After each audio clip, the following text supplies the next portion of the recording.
All right. Hello, everybody, and welcome to the Evolving Practice Podcast. I'm Dr. Bill Moss with my co host, as usual.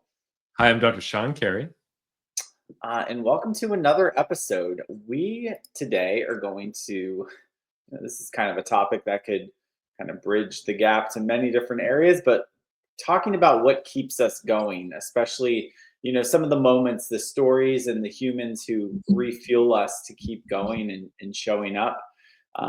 You could say that when you start doing a podcast. Um, Sometimes you don't want to do this, right? Sometimes we don't, Yeah. it takes a lot of persistence and discipline. And over the years, we've both been in practice for over a dozen years. And, sometimes you're like, what the heck am I doing? Yeah. Like, Yeah. some days you show up and you're like, why am I doing this? Do I want to do something completely different?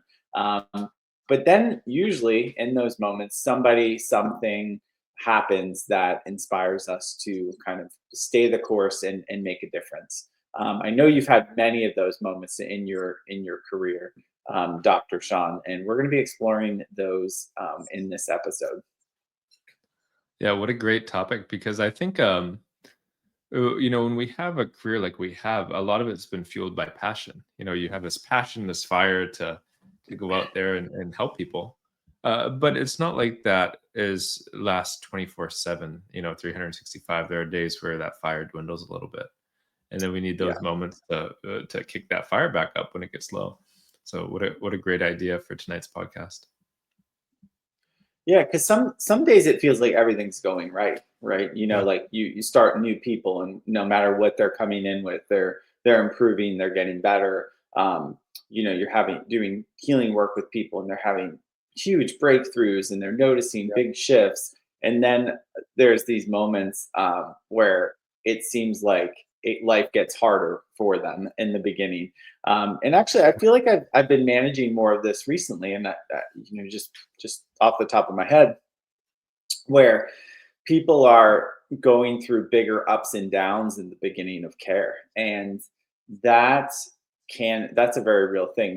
We in Yeah. chiropractic talk about a concept of retracing, and um, especially in the upper cervical world, it's very real that people's nervous systems almost like suppressed old stuff. That's the best way to do it. Like old symptoms, old conditions, and we start working within their nervous system and kind of waking it up, if you will, and they start to almost relive some of the symptoms that they have years ago. And I definitely this time of year have been having more of those ups and downs with my clients. And Yeah. I don't know if you experience this in different times of year, but right now, when this podcast is being recorded, it's like the from the winter to the spring, and in the Northeast, it's not like we have one seasonal change. We have like five seasonal changes in one season, where it's like back and forth and back and forth. And I always find this time of year, I do have to. It's a little bit more challenging to manage what people go through from a chiropractic perspective, for sure. We can get into the energy part of it too, but did you notice that during the seasonal change in this time of year? I haven't really noticed it as far as the seasonal association, but I also haven't looked Mhm. for that. Okay, damn. To me, it more feels like sometimes it's happening and sometimes it's not. Like the flow is a little bit different. Mm, yeah. Sometimes things are more of a challenge. Sometimes things are just like going great. Yeah. And maybe it's just the cases I've been getting, but that's something I've been seeing. But one of my cases that I can say is helping me a lot right now, and is kept me going, is I received a new client um, in I think 2 weeks. She's basically started 2 weeks, and she got to a point where kind of like fibromyalgia type pain, just Yeah. over the years, like really bad low back pain, and her routine was getting to the point where she needed about 2 hours every morning to like be functional with heat and stretching and movement. And Yeah. her husband has known me for like 10 years through marketing and networking, and he was really trying even harder recently to get her to me, and she was just pretty much scared and didn't know what to do, and really hadn't sought medical care either, just kind of was like just living with it and dealing with it. And I think she was just scared that what we were going to do was going to leave her in worse shape, and it was going to be really hard and difficult. And I kind of won her over, and we got started about a little less than 2 weeks ago. And after the first adjustment, right away, she got like this amazing sleep. She woke up the next day and she was like, her pain was much better than it had been. And she was like, oh my gosh, I'm really hopeful. And she looked really like kind of shocked and excited.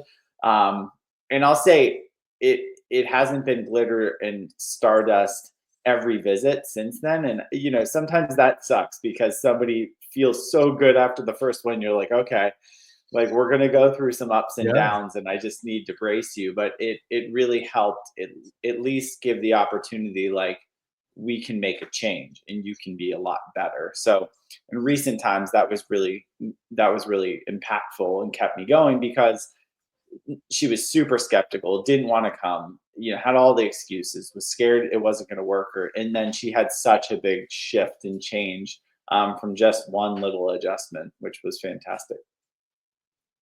That's so incredible. I had somebody recently who had somebody I'd known for a long period of my life, but never as a chiropractor. Like it was never that chiropractor Mm, patient relationship. The person was in extreme pain, had been avoiding the doctor for a long time. 10 out of 10 pain, and had come actually from the ER. The ER like wasn't able to help them. So mm, we ended up doing an adjustment, which I did then take. Very rarely do I do an adjustment on the first day with patients because mhm. we take X-rays. I have to look at the X-rays. There's a whole process. But occasionally, if there's like the person's in like 11 out of 10 pain, I'll do something to try to help them like Yeah. get to the next time. And this is one of those cases. So the person ends up missing their next appointment because they overslept. And they hadn't slept in like 3 or 4 days because of the severity of the pain. And of course, during that time, I was like, "Oh, this person's mad at me. They didn't feel better because they Mhm. didn't, they missed their appointment, their follow up visit, and it was because they were actually doing so well." That's awesome. That's Yeah, awesome. Yeah, I had I had that too, like where somebody, recently I did a life activation actually that was kind of switched it to energy, and the yeah, sleep thing. The sleep thing, no matter what, like if people start actually getting kind of regulated, right? That's yeah, a big word people are using. I'm regulated, I'm dysregulated. When people's system comes back into any coherence, they usually sleep better, right? If sleeping is yeah, such a good indicator, like are you performing at a higher level then? And there's times where I'm getting really great sleep, and there's times I'm not getting great sleep for a variety of reasons, probably more environmental issues from pets and kids than anything. Oh yeah, man, that's what I look forward to, like going to like a hotel for like a couple nights, like out of town for training or something. It's like, oh my god, I'm gonna get to like nobody's yeah. gonna interrupt my sleep. Um, but I had a girl that did life activation, and then she recently she I think not that night, but the next night it was like she slept 17 hours, and she was Wow. like, I haven't slept. She went to bed at like 7:30. She felt like she was kind of getting sick, so she went to bed, and she woke up like in the 11 o'clock hour the next day. And this is a person who runs their own business and stuff. And she was like, I haven't done that since I was like 14-year-old. Like it's been Wow. it's been years. So, those things are always, very inspiring to like just keep going and keep doing the thing because, um, so many people are so unregulated. And that is kind of the Yeah. fun about of this is, I've joked with other chiropractors, like my favorite part of care is like getting started with people, is Okay. like the first 6 or 8 visits with somebody to, make the big impact and kind of Yeah. have the big contrast where it gets a little bit, less as we go sometimes, I would say. So, that's why I do like the stories and the quickness that can be achieved with many things that we do. I agree, and it's nice to see that dramatic shift, and also that process of like you're learning how the person works at the beginning, Mhm. and with chiropractic, like our modalities are slightly different, but with that being said, like each person's body is so unique. So there's Hmm. different ways we're going to approach, a person's energy system that might be, or person's like physical structure, to give them the best possible result. And there's just a bit of art of like, okay, you look at the X-rays, you're like, okay, this is how I think I'm going to do it, and then you actually do it, and you're like, okay, maybe I need to do just it Hmm. slightly different in this way, and that's going to give them that Hmm. the best result possible. And with the energy healing too, there's just Yeah. this there's like a way that people think, there's a way that they have their energy flows, like everybody has is kind of unique. And so you're starting to like learn how the person works and how they operate, and you know how their mind moves, and where their sticking points are. And then there's Hmm. just there can be such rapid progress because of that. Hmm.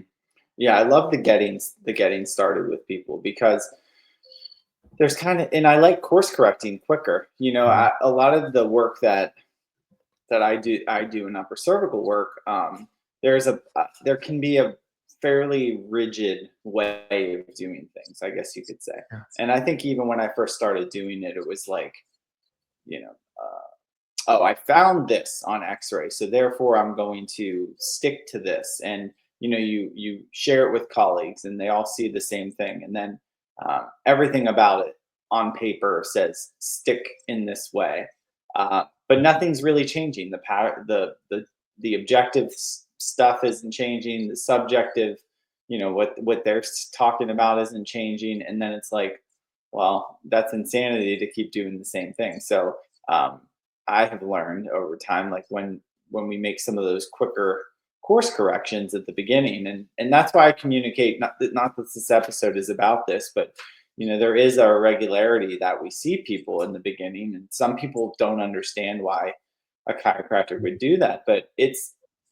for us to also make decisions for people very quickly to help them kind of achieve success. Like if you see somebody every 2 weeks, you don't have as many data points to Right. understand their progression. And that's true also with energy healing. Like we don't necessarily prescribe an exact formula of, but when you see somebody more, you can actually guide them and lead them a lot better. There's a lot of truth to that. If I only parented my child like once a week, I wouldn't Mhm. really have a as good of an understanding of what they've been going through. So then I can't lead them as well. Not that the same frequency is required, but frequency is a principle that really helps people um, get better results in all healing modalities. Yeah.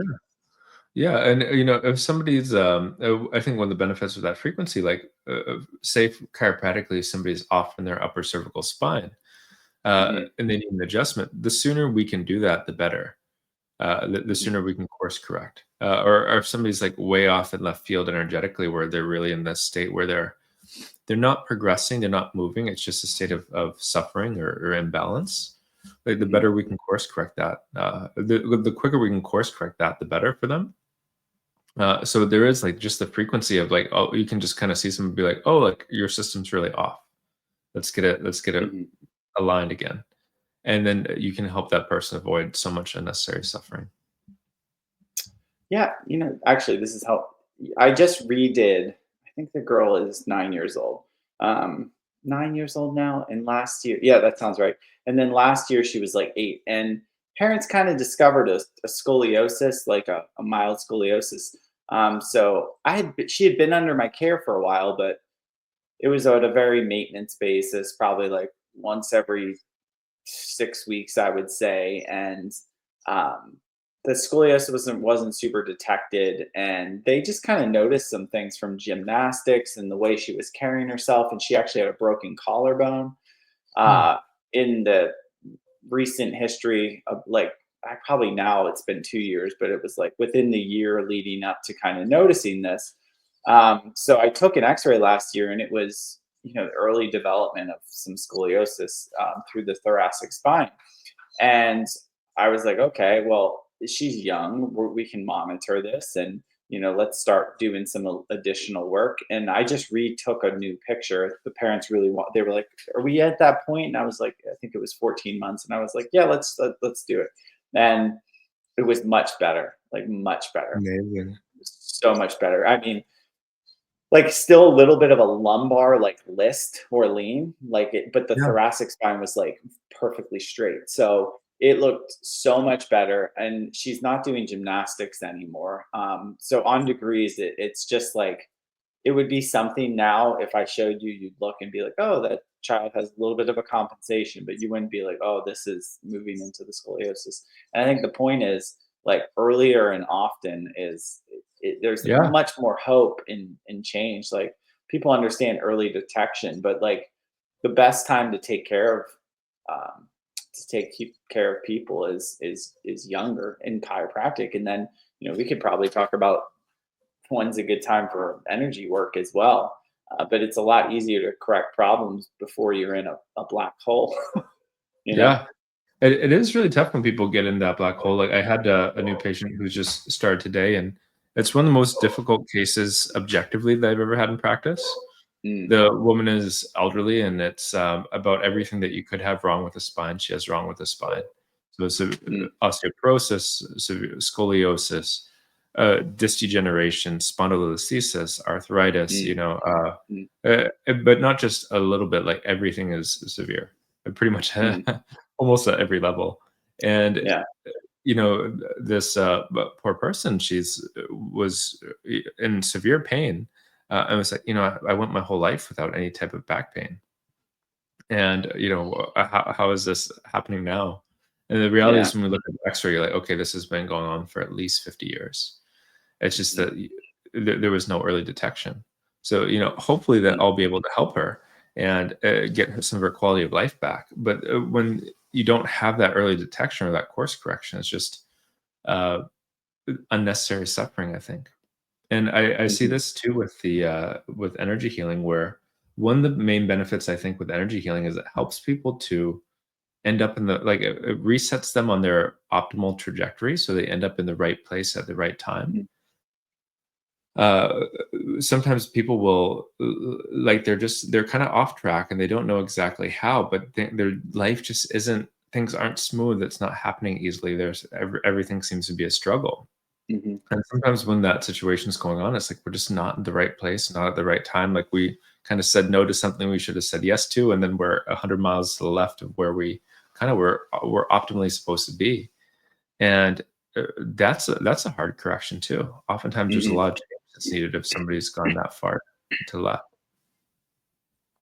Yeah, because it in many ways, the work that we do in that way, that field is people kind of getting back to themselves. And Yeah, um, when I look at my what I lived through is I think there was a lot of me getting back to not who I was as a child, but in some ways the essence of what I enjoyed growing up. I felt like I needed to fit into a box, and the further I got away, um, the further I created this new scenario to exist in other people's boxes.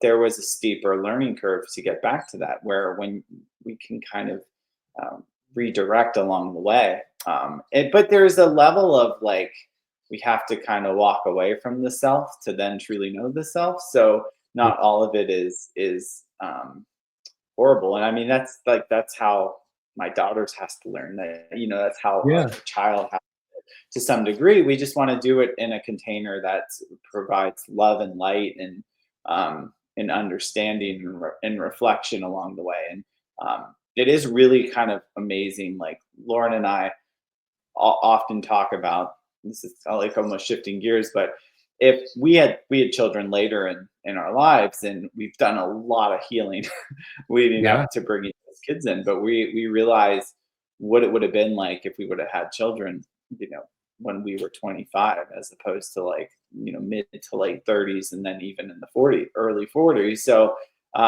we've lived a lot of life, have a lot of reflection, have a lot more regulation in our inner Yeah. and outer world.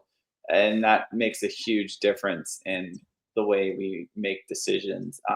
So, that's a story, if you will, is witnessing my daughter and knowing how much we've overcome along the way, and getting to see how that affects our parenting.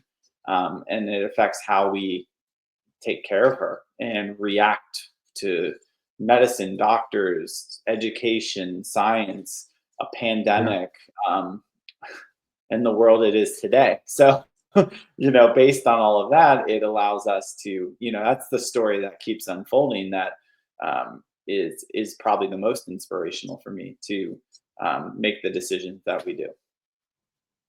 I love that. Yeah, it's oftentimes those ones are closest to home, right? That like keep the fire going for us. Hmm. And yeah, so there's been many patients that I've worked with and people with energy healing. But sometimes you forget. Like the reality is, like during the difficult days or those difficult moments, it's easy to forget all the good things that you've done. And I remember one of my mentors Hmm. taught me years ago to like, if you're in kind of a funk in that way, to like go and look at all the people that you've helped. And so we have like testimonials, like all these different testimonials of people who've just been so grateful for what we've done.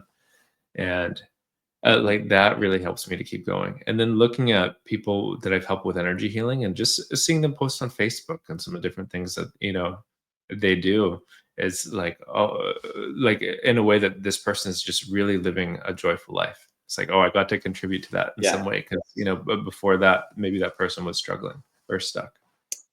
Well, even like our guest last, if you haven't listened to our Yeah. guest from last week, Haley, Dr. Haley Arias, we probably called her Thompson a million times because that was her maiden name and how Yeah. we knew her. But, she was a product of like, had a lot of transformation after we kind of met with her and she did some of the energy work and stuff. And we hadn't reconnected. And it's like her life took off in the last like 5 years or so in this incredibly positive way. And a lot of times that's how it works for people is um it's not our ego that needs everyone to recognize how certain things worked for them. Yeah.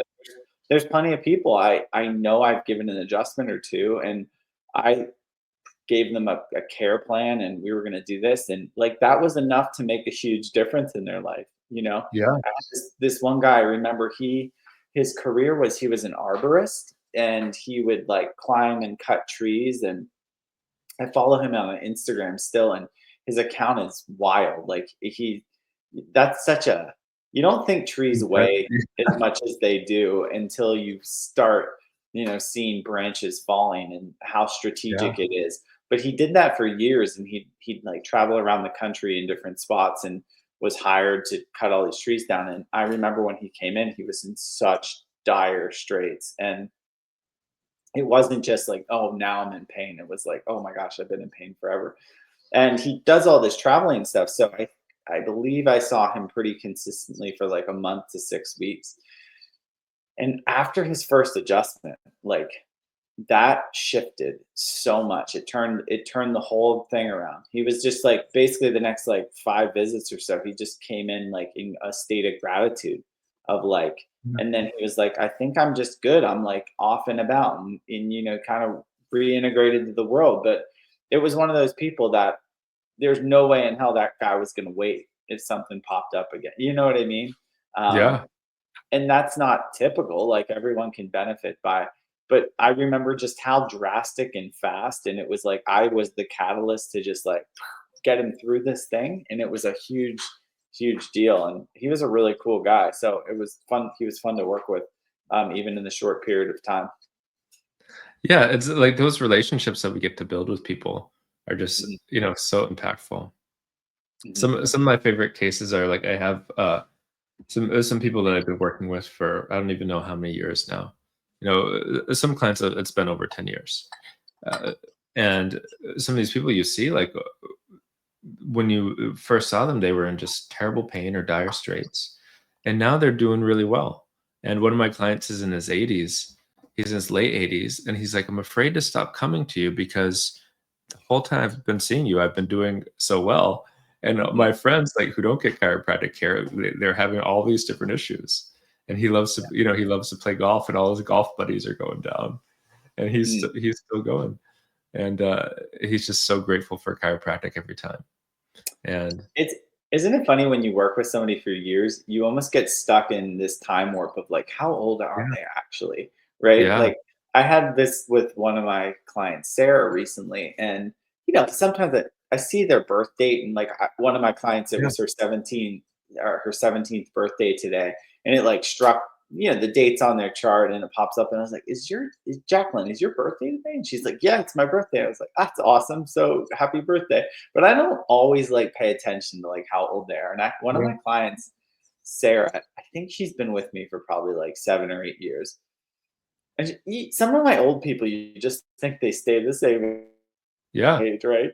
And I saw her birthday, and I was like, "Oh my god," and I went to my staff, I was like, "How old do you think Sarah is?" I was like, "Don't look at the thing," and they're like, 72, 74. She's like 84, and it was like, "What? Wow. How'd that happen? Like, how'd we even get Yeah. there?" Like, I didn't even think she was as old as she was when she came to first see me.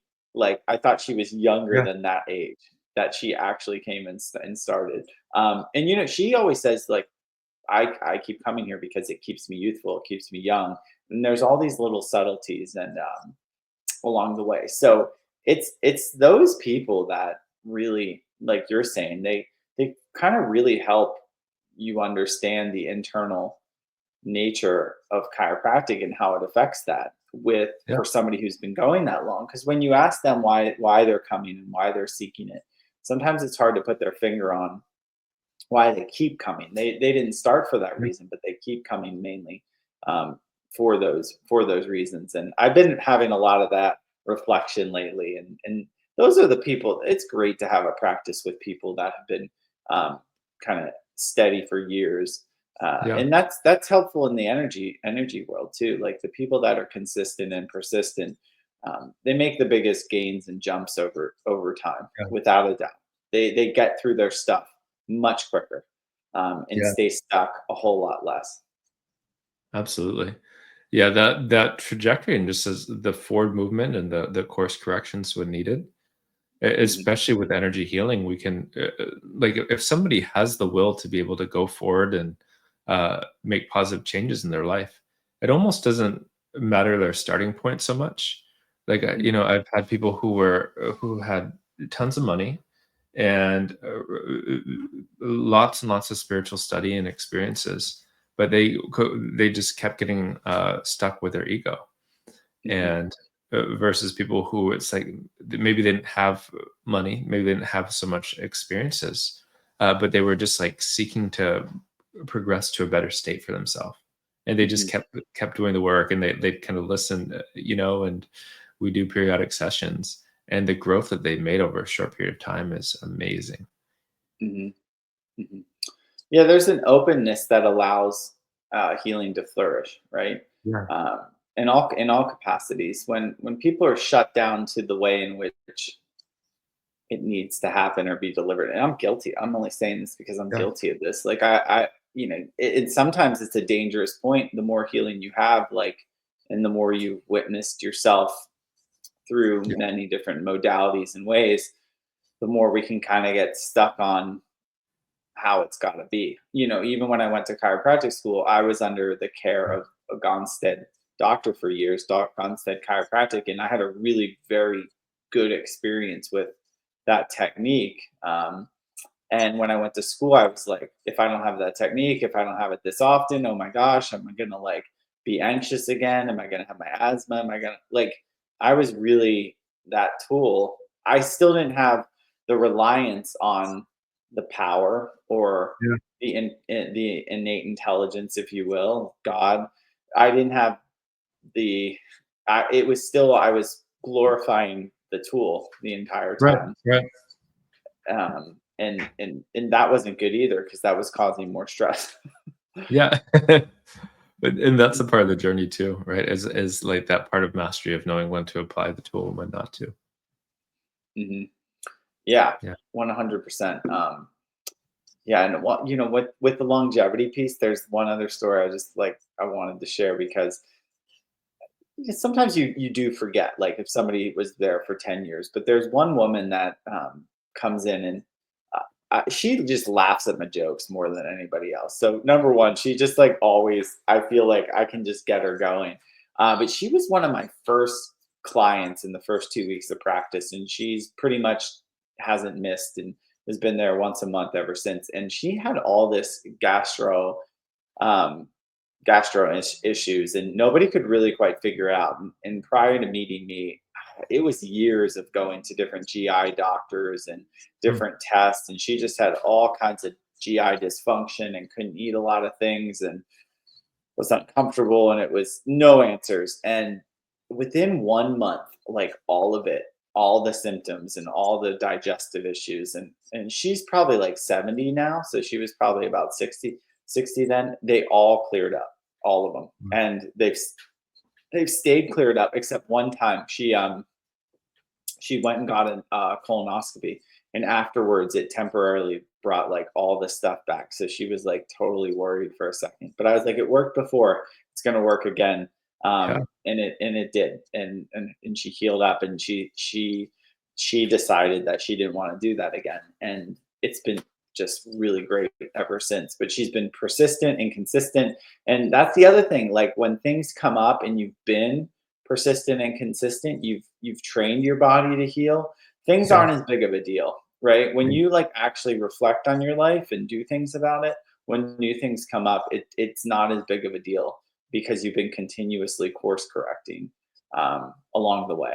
And that's one of the probably the biggest benefits of being um, disciplined and diligent over time with whatever healing it is. Absolutely.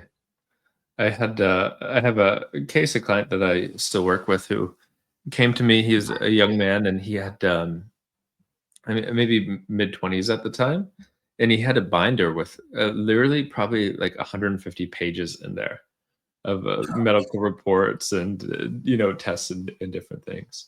And this Did you man was just throw it? Did you just take it and just throw Hey, look, and like you get those cases. It's kind of funny, somebody walks in and like we don't always know who's going to come into the office as a new patient. He just like brought his files, but I was not assuming that he had as an extensive of a record as he had. And it? we have our like time blocks for new patients and stuff, and I was like, Oh it's yeah, going to take me an hour to read through this binder. yeah. But he had extreme pain, like pain where it was like he was walking on glass every time he took a step. And he'd been to all the neurologists and had the MRIs and the blood tests and the neurosurgeons and the whole gamut, like for years, trying different things. And under chiropractic care, he just had total resolution, and he was doing great. We were doing maintenance care for a bit, and then he fell off for a few years, and then the pain started coming back. And then we did the same thing, same process again, and he's doing great again, and totally sticking with it. But it was just such a good reminder of the importance of keeping your spine moving well, and the staying on top of it too. Mhm. I love it. That reminds me, I think it was like Reggie Gold. Did you ever hear like some of these stories about Reggie Gold? He'd like sit there. I think this was a Reggie Gold story where he would like basically tell me everything. Just give me all of like everything, and then he'd like take the piece of paper and be like, and we're gonna not talk about like crumble it up, throw it away, and be like, and now we're done talking about all the things that are wrong with you. It's a great redirect for somebody. Yeah, Yeah. and now we're going to talk about what's right with you and this Yeah. intelligence that you have in your body, that's ability to heal. And it's a hard, you have to feel it, you have to experience it to then trust it. Because I didn't. I grew up in a very medical Yeah. minded household, and not that they were like bad about it. That was just the paradigm and the what we were used to. And so I was comfortable giving up my power and being in that system. But as soon as I saw it not working and then saw something different start to work, I was like, oh well, there is something true to me. And I remember I went to an orientation, like that was back in I don't yeah, back when people did some orientations, but it was just me and the chiropractor. Like I went to it. Yeah. And I remember like I learned so much. Like I was like, oh my gosh, Yeah. I never really thought about how this worked, but I had this experience when I had anxiety, and it got better under chiropractic. And it was like, well, how the hell did that happen? And people still to this day are always like, well, how does that even work? And it's like people, how many people on your intake forms now have anxiety and depression, Oh, so many. and pain? It's Yeah. so intertwined. And maybe you and I should talk about like the mental health sometime on this. But we both used to run the mental health workshop and its Yeah. relationship to the nervous system, and it's very intimately connected. And so many people get stuck in their chronic stuff, and it really does something to them mentally over time, and it takes away their joy. Um, Yeah. it just robs them. So when life comes back, it's like, wow, okay, yeah, I can trust something different because it's like you did the healing anyway. And I think that's Yeah. where chiropractors and healers, good healers, all healing is self healing. The Right. other person just helps people facilitate, and the right healer is going to help redirect that understanding, at least to somewhat, onto that person so they can understand that they're a big role taker in this process. Yeah, very well said. Sometimes when I see people who are like in this state of suffering, I'm like, or not just people, but it's people who are like in a state of disconnection. I say, oh, that person's not actually there. Mm, And it's like I can be like, oh, walking around the grocery store, it's like, oh, like this person's not there. Or you can see it in different with different people. And it's like they're not present. And it's maybe they're in pain and they're disconnecting because of that. Maybe it's some of these different things that we're talking about. But there's very like less of the self there. As we talk about all healing is self-healing. Well, if the mm. self isn't even there, like well, what do you do? Yeah. And in traditional Chinese medicine, they talk about Shen or like the spirit that you can see in somebody's eyes. And that's always one of the things that I'm always looking at with people, like how do their eyes look? Are Mhm. their eyes bright? And can you see like the person in the eyes, or are the eyes just glossed over and kind of disconnected? Mm, mm. And I know if the eyes are Totally. glossed over and disconnected, it's going to be a more difficult, session for whatever we're doing, because it's like you kind of got to bring the person back before you can even do the actual adjustment or energy session. Yeah. You know, yeah, 100. It's really true. It does give you a lot of, where are we? Because even there's people that are really in the self with a lot of pain, right? Like they have great awareness, Yeah, even though they have a lot going on.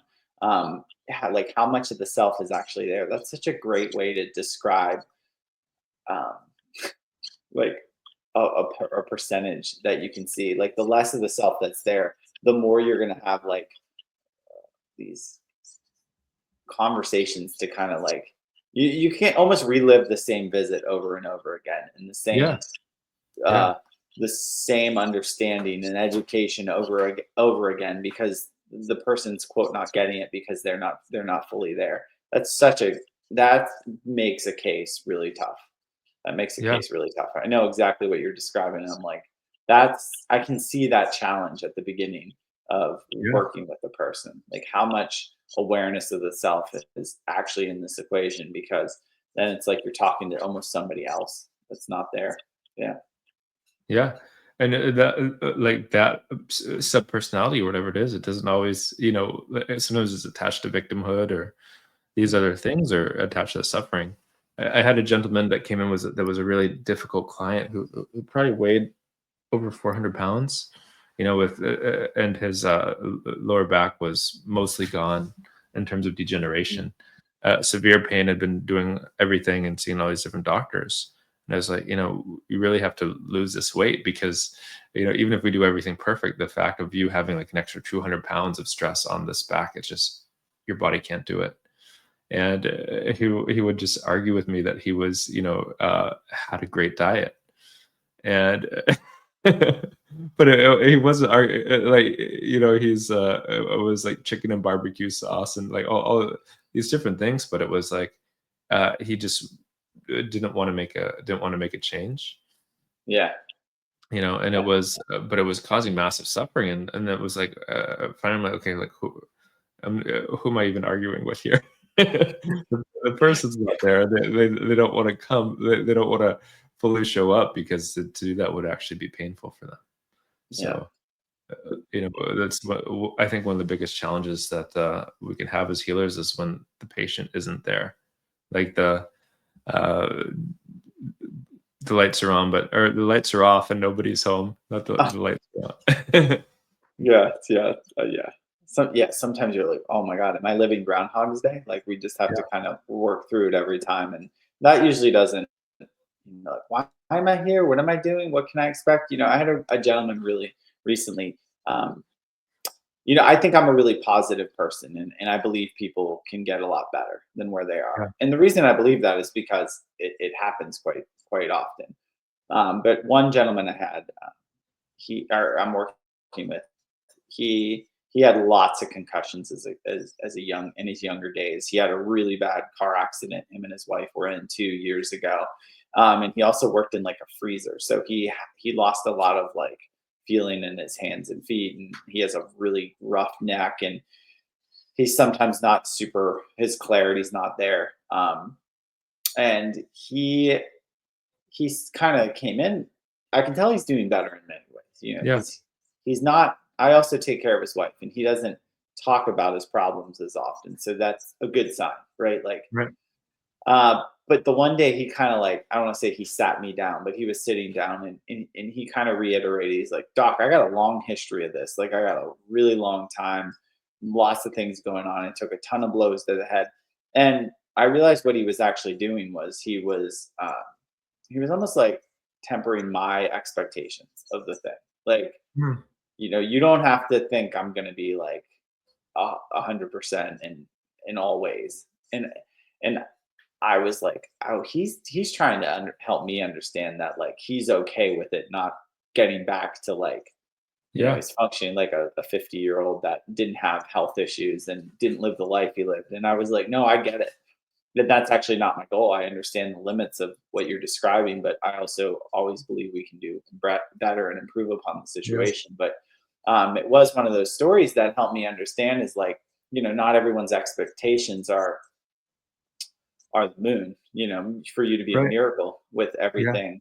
And that's really helpful and humbling because, everyone's expectations are a little bit different.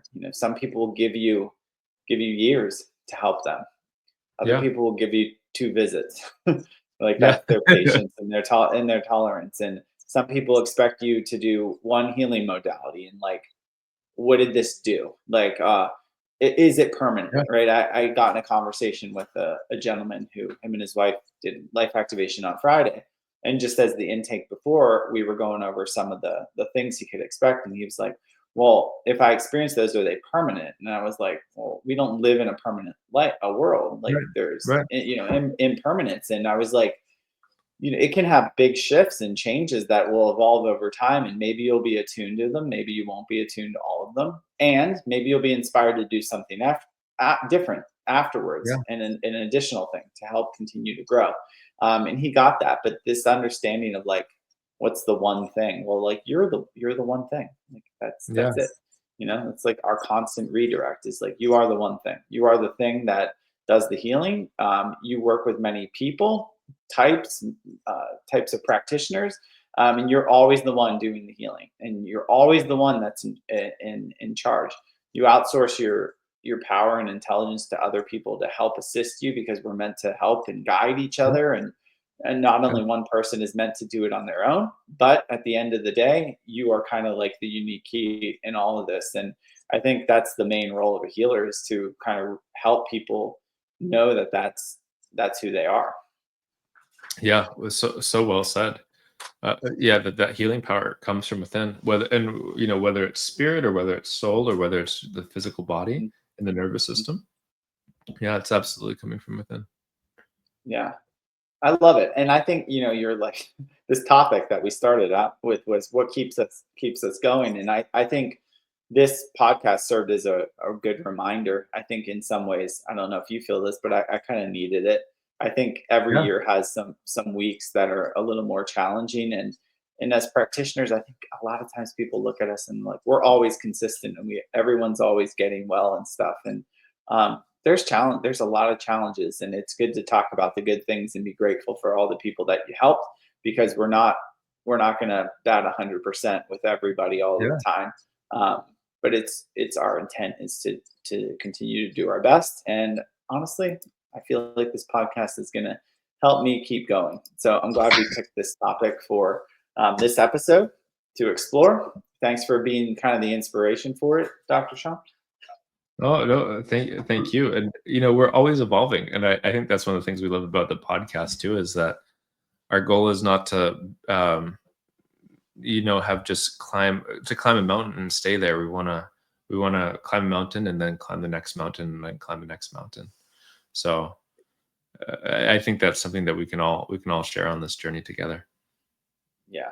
Yeah. And you should feel good about the mountain, whatever you climb. And then when you look out and see two other peaks in the distance, know that, okay, Yeah. there's still So some work. There's still some work to do, because we see those. We see those very often too. So uh, thanks for being with us again, exploring. We're getting closer to like 1 year, yeah, episode yeah, 52, doing this once a week. Along the way, we've had a lot of listeners. And we just ask you, if you've made it this far and you haven't yet, definitely rate and review us. It helps us reach more people. We are in multiple countries at this point, a variety of listeners. We're getting a little bit more feedback as we go, and we're looking to continue to grow because our goal is to reach more people that need healing and healers that want to strengthen their ability to serve others. So please take a moment to do those things, and we can continue to grow with you. thank you so much for joining us. And yeah, please share, please like, and please give us feedback too as far as what you'd like to talk about. Awesome. Thanks again, and we look forward to the next episode with you.